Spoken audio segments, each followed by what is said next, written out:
This is Code.org, and I'm currently working on Course 3.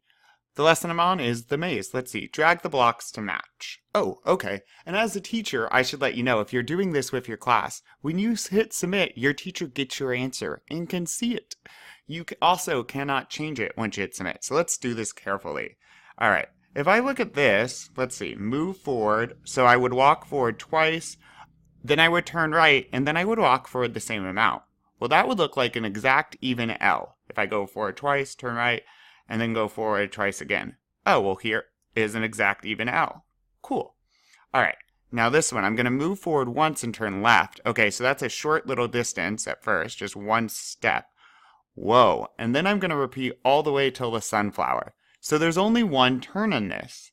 Well, this one, move forward once, turn, and then get to the sunflower has, well, just one turn. So I'm thinking that's that one. But let's make sure we're right by looking at this. I move forward once and then I turn. Then I move forward 3 times. Okay, so this will be 1 step left, 3 steps, and then a left and a forward. So this one should look like a short C maybe. Oh yeah, right there. Let's see. Ta-da! We did it. Awesome. Let's keep going.